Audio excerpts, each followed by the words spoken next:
खैबर अब्बास तहरीरी हुक्म भी अब जो पहली समाअत हुई थी वक्फे से उसका भी जारी कर दिया गया हुक्म, तो क्या तफसीलात बताएगी? बिल्कुल, वैसे सबसे पहले बोल अपने नागरिकों को दिखा रहा है जो सुप्रीम कोर्ट लाहौर की जानिब से परवेज इलाही साहब की दरखास्त पर पहली समाअत का तहरीरी हुक्मनामा जारी हुआ है। चीफ जस्टिस पाकिस्तान की सरबराही में 3 रुकनी बेंच 3 सफात का अबूरी हुक्मनामा जारी किया है। उसमें उन्होंने लिखा है कि मामला तशरीह का नहीं बल्कि दुरुस्त अंदाज में समझने का है। Deputy speaker Hamza Shahbaz chief secretary से अहम मामूलत की तवक्का है। डिप्टी स्पीकर केस की समाअत के दौरान मौजूद रहेंगे। डिप्टी स्पीकर सारा इलेक्शन का रिकॉर्ड अदालत में हमरा लाए। हुक्मनामे के मुताबिक 2:30 पर शुरू होगी और ये तहरीरी हुक्मनामा जो है ये सबसे पहले बोर्ड ने अपने नाज़रीन तक पहुंचाया है। जी ठीक है, खबर अब्बास हमें तफसीलात से आगाह कर रहे थे। जो वक्फे से पहले की समाअत थी उसका जो तहरीरी हुक्म था कि वज़ीर आला Punjab, deputy speaker Punjab assembly, chief secretary वो हाजिर हों और उन्होंने कहा कि ये तशरीह का नहीं दुरुस्त अंदाज में समझने का मामला है। अब देखते हैं कि 2:30 बजे जब समाअत होती है तो क्या चीज़ें सामने आती हैं।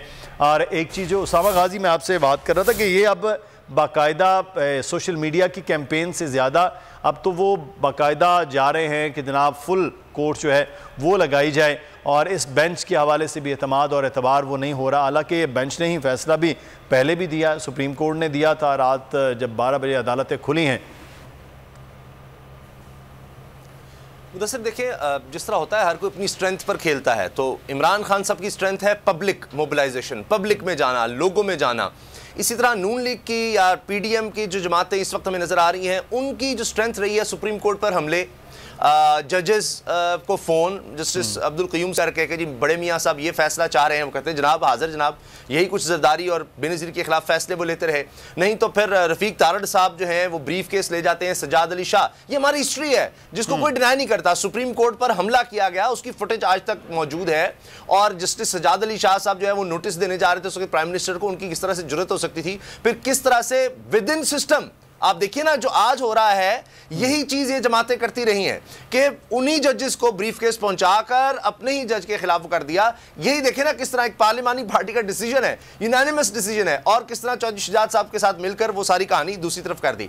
अब जिस तरह हम दिखा भी रहे हैं जो ऑर्डर है, इसमें भी इस तरफ इशारा है कि डिप्टी स्पीकर साहब रिकॉर्ड लेकर आए कि उन्होंने किस तरह से ये कह दिया कि जी सुप्रीम कोर्ट के अहकामात के मुताबिक जनाब जो इस वक्त पार्टी हेड है उसकी मानी जाएगी, जबकि पार्लिमानी पार्टी एक तरफ है, मेजॉरिटी जब वो कह रही है अगर उसके खिलाफ जाया जाए, पार्लिमानी पार्टी ने जो डिसीजन लिया कि किसको वोट करना है उसके खिलाफ जाएंगे तो पार्टी हेड रिकमेंड कर सकता है कि जनाब ये देखें पार्लिमानी पार्टी के डिसीजन के खिलाफ इन लोगों ने वोट डाला किसी दूसरे को, इनके खिलाफ डिफेक्शन क्लॉज लगती है। उसके अलावा तो आ ही नहीं सकता बीच में, बल्कि वो खुद उसका पाबंद होगा। मेजॉरिटी जो कहेगी उसके मुताबिक चलना है, कोई डिक्टेटरशिप थोड़ी है। लेकिन बहरहाल ये जो आपने सवाल किया, देखिए अब गालियां जो है ना उसका ट्रेंड बनाया गया है, फलां जज नामंजूर, हम ख्याल बेंच नामंजूर, ये वो जो इमरान खान साहब को फिर ये सच साबित करते हैं। वो कहते हैं जी अंपायर को साथ मिलाकर खेलते हैं, ये अपने जज चाहते हैं।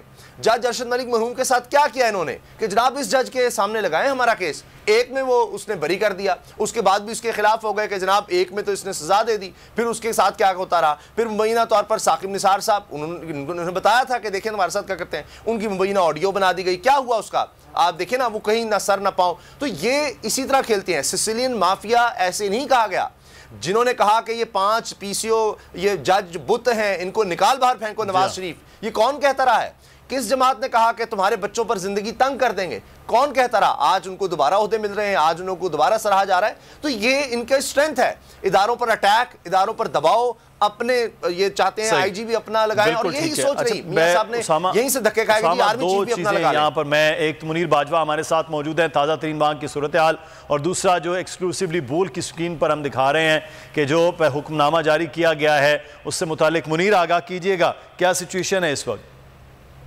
आज जी बिल्कुल, लाहौर सुप्रीम कोर्ट रजिस्ट्री में तहरीक इंसाफ के रहनुमा शाह महमूद कुरैशी, फवाद चौधरी, सत्तान खान और दीगर अहम रहनुमा जो है वो पहुंच चुके हैं और तहरीरी हुक्म जो है चीफ जस्टिस पाकिस्तान की सरबराही में 3 रुकनी बेंच ने यह जारी भी किया है और जिसमें यह कहा गया है कि इस केस की दोबारा समाअत 2:30 बजे की जाएगी और इस केस में यह भी वाज़ह किया गया है कि ये मामला तशरीह का नहीं बल्कि इस मामले को दुरुस्त अंदाज में समझने का था।